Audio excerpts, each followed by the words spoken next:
Lo que hace o no hace el expresidente Ricardo Lagos genera todo este sinnúmero de reacciones, sin duda, como lo vieron ustedes en la nota, llevando a que varios tomaran posición y se definieran en el día de hoy. Lo analizamos junto a Álvaro Abachi, Axel Callis. Muy buenas noches. Hola, buenas noches, Ramón. ¿Cómo estás, Ramón?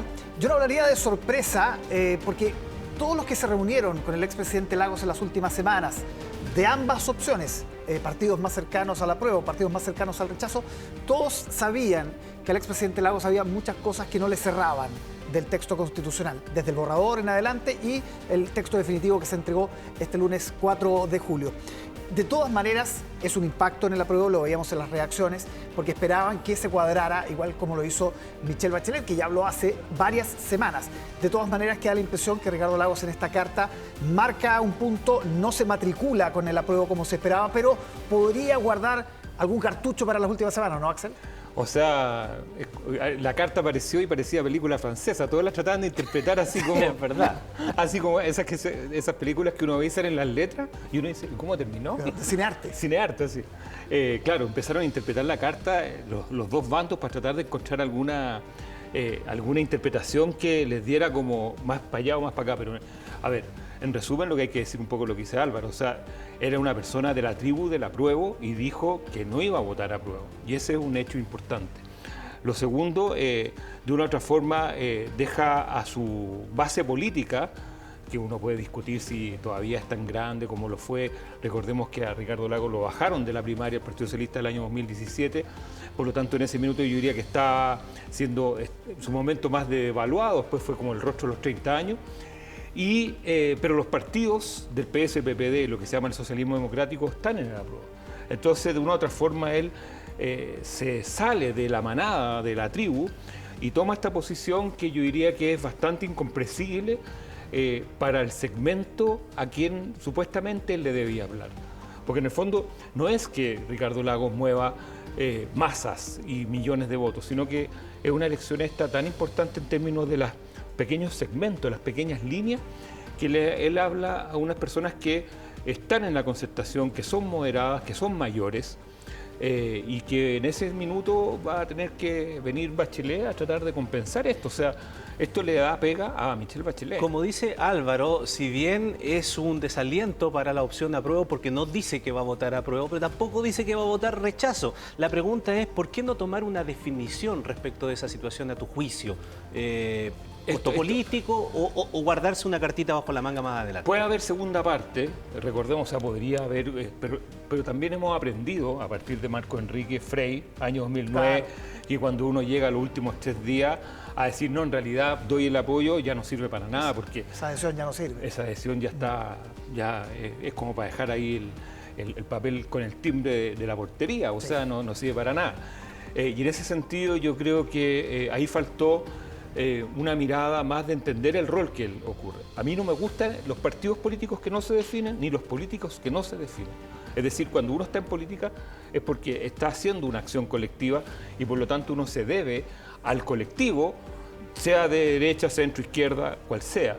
Pero esta cosa de empezar como a encontrarle la grieta para zafar, como dicen los argentinos, lo encontré algo extraño, no sé, sí. No me cuadró del todo. Y es un hecho que también genera o perfora la prueba en el sentido que muchos se van a sentir con más holgura para poder decir con más claridad, decir yo también estoy con el rechazo. Hoy día supimos lo de Jimena Rincón, que se venía hablando también, esta carta de los 10 donde está Andrés Velasco, donde está Oscar Landerreche y otros. Ahora, sería interesante, y lo vamos a revisar ahora en nuestra gráfica, algunos de los párrafos más relevantes de la carta de Ricardo Lagos respecto a esta opción de no matricularse con ninguna de las dos alternativas. ¿Qué dice Ricardo Lagos? El proceso constituyente en el que hoy estamos embarcados no termina el 5 de septiembre.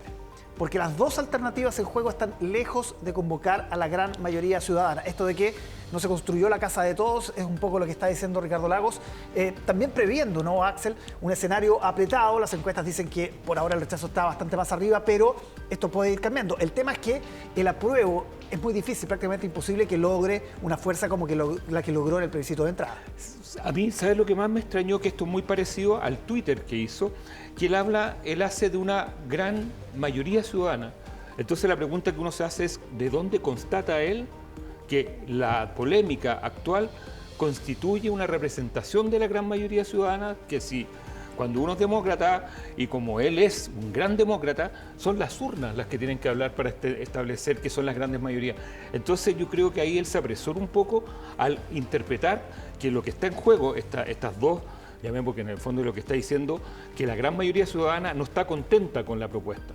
La pregunta es cómo sabemos que no está contenta con la propuesta si todavía no vamos a bajarnos con el voto. Y una cosa son las encuestas que hemos conocido hasta ahora, pero también a partir del texto definitivo también podría comenzar una nueva batalla. Revisamos otro de los párrafos importantes de esta declaración de Ricardo Lagos que se conoció, Ramón, cerca del mediodía. 12:08 me llegó a mí. Así que ahí uno fija en ese minuto. El desafío político primer anillo. El desafío político relevante es encontrar la manera de abordar la continuidad del debate constitucional hasta alcanzar un texto capaz de concitar un alto grado de aceptación ciudadana. Nuevamente lo que dice Axel. La misma idea. Claro. Ya, pero espérate. No sé si me entienden hacia dónde voy. Sí. O sea, él está dando por hecho ciertas cosas que son de constatación democrática. Ese es el punto. Ya, pero cuando él, por ejemplo, habla de alcanzar un texto capaz de concitar un alto grado de aceptación, está pensando ni en el que existe ni en el que se propone. Exactamente. Ya, de acuerdo. Una tercera vía. Una tercera vía. Pero esa tercera vía, pensando en eso, ¿cuál sería?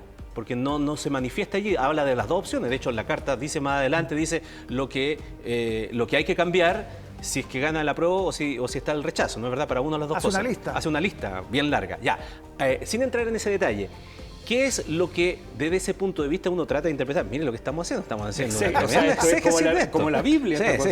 Pero a ver si me hago entender. Para hacer esa reforma o ese nuevo texto, ¿qué nos dice Ricardo Lagos? ¿Cuál es lo que lo posibilita mejor? ¿Aprobar, votar apruebo o votar rechazo para lograr ese objetivo? Claro, porque en el fondo lo que hace es dejar la pelota ahí llamémosla, deja en el área. A ver, hagamos el contrafáctico. Si yo fuera alguien que está en la dirigencia de los partidos de derecha, tomo esto y hago una oferta concreta. Pero la derecha tampoco hace una oferta concreta como para darle contenidos al rechazo. Entonces, al final deja la pelota ahí dando bote de cuál es la mejor puerta, así como, perdón, vamos a hacer como Pepito TV, puerta A o puerta B. ¿Por cuál me meto? Porque si él está dando, si él está dando por que todo el mundo... Te iba a hacer un gargarín, pirim, pirim. Se cruzó Pindi. No se cruzó nadie todavía. No nos podemos reír porque después la gente piensa que nosotros nos estamos riendo de esto. Pero si las dos puertas nos conducen a la reforma, a partir de la contratación que él hace, él debería decir, bueno, ¿cuáles son los contenidos esperables de la reforma? Porque en el fondo la deja... Sí. Esto continúa, o sea, esto es como la serie, perdón que hagamos, o sea, esto podemos estar otros 2 años. Ahora, acá deja también offside un poquito al gobierno, porque el gobierno va a tener que de alguna u otra forma dar cuenta de que hay un electorado que se le puede ir, que es el electorado mayor de 55, 60 que hemos hablado, que no es un electorado masivo, pero sí que puede mover la aguja en un momento clave. Quería decir solo 2 cosas. Me parece que en la carta también hay un guiño a esta tesis de los 4 séptimos, ¿no? Que han defendido los senadores de la ADC, Rincón, que solo horas antes había dicho que iba a votar rechazo y que hoy día avanzó en la Comisión de Constitución del Senado. Ese camino están dando y no le disgusta a los senadores del socialismo democrático, del PS, del PPD. Podría ser esa la materialización de esta tercera vía. Y lo otro, lo que tú decías del presidente Boric, que hoy día se ve incómodo, sale a reaccionar 1 hora y media más tarde después de conocida esta declaración. Y en esta dicotomía, porque la mañana de ayer en la convención, y lo comentaban ustedes, decía que no sea la convención, el plebiscito del 4 de septiembre, una instancia de juicio hacia el gobierno. Pero en la noche conocíamos una cadena donde se notaba, digamos, una mayor impronta en favor de la prueba. Y hoy día, de alguna manera, sale a responderle también a Ricardo Lagos con diría yo, una incomprensión también respecto a la conversación que ellos habían tenido hace muy pocas semanas, me refiero a Ricardo Lagos con Gabriel Boric. Quizás que le habrá dicho, pero perdona, Ramón, esto le deja tarea a Michelle Bachelet. O sea, porque sobre ella recae el apruebo en términos de la figura... Lo dijo el senador Latorre por allí también, ahí, en la nota anterior. Dijo que se quedaba con esa opción porque era más clara. En fin, bueno, para cerrar solamente, cuando fue la cosa de la invitación, el que primero se pronunció fue Ricardo Lagos, me refiero a los expresidentes, y de ahí salieron todos después a sentar posiciones.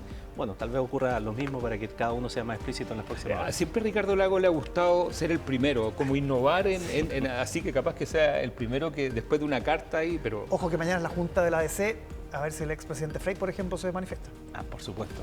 Muy bien, Axel, Álvaro, que estén muy bien. Muchas Gracias, gracias. Ramón. Buenas noches. Buenas Buenas noches.